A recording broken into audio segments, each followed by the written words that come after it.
देश के कई राज्यों में कांग्रेस के हाथ में हार लग रही है। बावजूद इसके पार्टी हताश नहीं हुई है और वो अपने पूरे दमखम के साथ आगे बढ़ रही है, जिसका नतीजा सकारात्मक सामने आ रहा है। पार्टी ने उपचुनाव में ऐसा कमाल कर दिखाया है जिससे बीजेपी बेदम हो गई है। केरल से लेकर ओडिशा तक हाथ मजबूत होता नजर आया है। देश की सबसे पुरानी पार्टी को भले ही 5 राज्यों में हुए विधानसभा चुनाव में हार मिली हो, लेकिन अब हुए उपचुनाव में कांग्रेस की किस्मत चमकती नजर आ रही है। पार्टी की जी तोड़ मेहनत का नतीजा है कि वो केरल में जीत हासिल कर रही है। केरल उपचुनाव में कांग्रेस यूडीएफ उम्मीदवार उमा थॉमस ने थ्रीकाकरा सीट से भारी अंतर से जीत हासिल की है। उन्होंने अपने निकटतम प्रतिद्वंदी और एलडीएफ प्रत्याशी जो जोसेफ को 25,000 मतों से हराया है।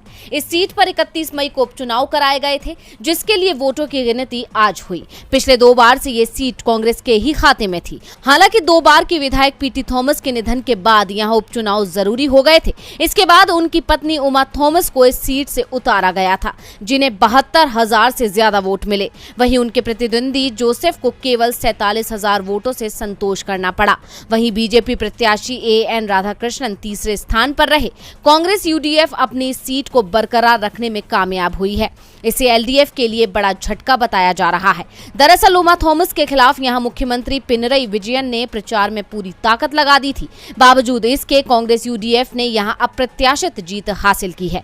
कांग्रेस ने इस जीत को सीएम विजयन सरकार की पहली वर्षगांठ का तोहफा बताया है। जहां एक तरफ केरल में कांग्रेस की ताकत बढ़ी है, तो वहीं दूसरी तरफ ओडिशा में भी उसने दम भरा है। यहां पार्टी दूसरे नंबर पर रही है, जबकि बीजेपी तीसरे स्थान पर आई है। हालांकि उत्तराखंड में पार्टी कमाल नहीं दिखा पाई। चंपावत उपचुनाव में 58,000 से ज्यादा वोट पाकर सीएम पुष्कर सिंह धामी ने ऐतिहासिक जीत हासिल की। अब भले ही पहाड़ों पर बीजेपी ने कमल खिलाया हो, लेकिन दक्षिण में तो अब भी कांग्रेस का दबदबा है, जबकि कमल मुरझाया है।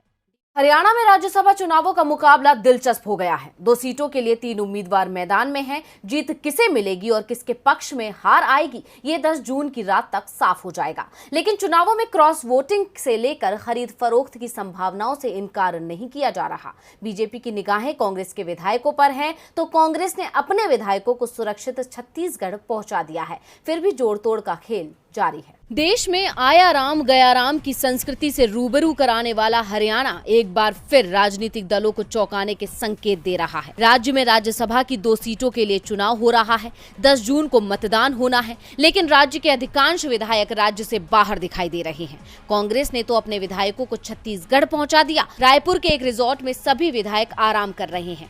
कांग्रेस ने हरियाणा से अजय माकन को राज्यसभा उम्मीदवार बनाया है। एक सीट जीतने के लिए 31 वोटों की जरूरत है और कांग्रेस के पास 31 विधायक भी हैं। पार्टी का दावा है कि सभी विधायक एकजुट हैं, लेकिन बीजेपी ईडी सीबीआई के जरिए दबाव बनाने की कोशिश कर रही है। इसलिए विधायकों को छत्तीसगढ़ भेजा गया है। विधायकों को किसी से बात करने से नहीं रोका गया है। मोबाइल पर वो अपने क्षेत्र के लोगों के संपर्क में हैं। जिस रिजॉर्ट में विधायक ठहरे हैं, वहां छत्तीसगढ़ के सीएम भूपेश बघेल भी पहुंचे। उन्होंने विधायकों से मुलाकात की। कांग्रेस निश्चिंत दिख रही है, लेकिन पार्टी कोई कमी नहीं छोड़ना चाहती। छत्तीसगढ़ में अभी कांग्रेस के 27 विधायक पहुंचे हैं। 4 अभी हरियाणा में ही हैं, जिसमें से एक नाम भूपेंद्र सिंह हुड्डा का भी है। वो कांग्रेस के बाकी तीनों विधायकों के संपर्क में बताए जाते हैं। राज्यसभा चुनाव में बीजेपी ने कृष्णलाल पवार को उतारा है। उनकी जीत तय मानी जा रही है, क्योंकि बीजेपी के पास 40 विधायक हैं। मुकाबला दिलचस्प बनाया है। पूर्व मंत्री विनोद शर्मा के बेटे कार्तिकेय शर्मा वो जेजेपी के समर्थन से निर्दलीय उम्मीदवार के रूप में चुनाव मैदान में हैं, लेकिन उनकी जीत मुश्किल दिख रही है। जबकि कांग्रेस के अजय माकन जीतते दिख रहे हैं। अगर कांग्रेस विधायकों में बड़ी टूट नहीं होती है, तो माकन की जीत तय है। फिलहाल बीजेपी की नजर कांग्रेस के 3 विधायकों पर है। कुलदीप बिश्नोई ऐलान कर चुके हैं कि वो अपनी अंतरात्मा की आवाज पर वोट देंगे। इसके अलावा हरियाणा विधानसभा के पूर्व अध्यक्ष कुलदीप शर्मा पर भी बीजेपी की नजर है, क्योंकि वो भी कांग्रेस के बाकी विधायकों के साथ छत्तीसगढ़ नहीं गए हैं। केंद्र सरकार ने साल 2019 में नागरिकता संशोधन कानून को संसद में पास किया था, जिसके बाद बीते महीने ही केंद्रीय गृह मंत्री अमित शाह ने कहा था कि कोरोना वायरस महामारी के खत्म होने के बाद सीएए को लागू कर दिया जाएगा। लेकिन केरल ने सीएए को लेकर बड़ा फैसला किया है। केरल के मुख्यमंत्री पिनराई विजयन ने साफ कर दिया कि नागरिकता संशोधन कानून केरल में लागू नहीं होगा। साथ ही उन्होंने केंद्र सरकार पर आरोप लगाते हुए कहा कि देश में धर्मनिरपेक्षता को खत्म करने की कोशिश की जा रही है। दरअसल केरल में अपनी सरकार के 1 साल पूरे होने का जश्न मनाया जा रहा था। इस दौरान कार्यक्रम में लोगों को संबोधित करते हुए सीएम विजयन ने कहा कि नागरिकता संशोधन कानून पर सरकार का मत साफ है, वही जारी रहेगा। जैसा कि भारत के संविधान में जिक्र किया गया है कि हमारा देश धर्मनिरपेक्षता के सिद्धांत पर काम करता है, आजकल धर्मनिरपेक्षता को ही खत्म करने की कोशिशें की जा रही है। इसके साथ ही उन्होंने कहा कि लोगों के बीच सांप्रदायिक तनाव पैदा करने के लिए देश के अलग अलग हिस्सों में कई सर्वे किए गए हैं, लेकिन यहाँ समाज के सबसे ज्यादा गरीब परिवारों की पहचान के लिए एक सर्वे किया गया है। इस सर्वे के हिस्से के तहत ही आगे कदम उठाया जाएगा।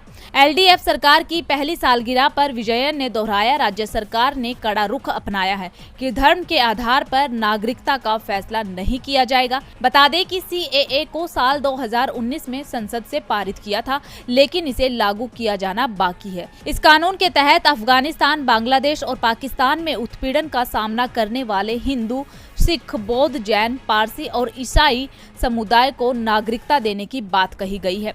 लेकिन विजयन के इस फैसले ने केंद्र सरकार को बड़ा झटका दिया।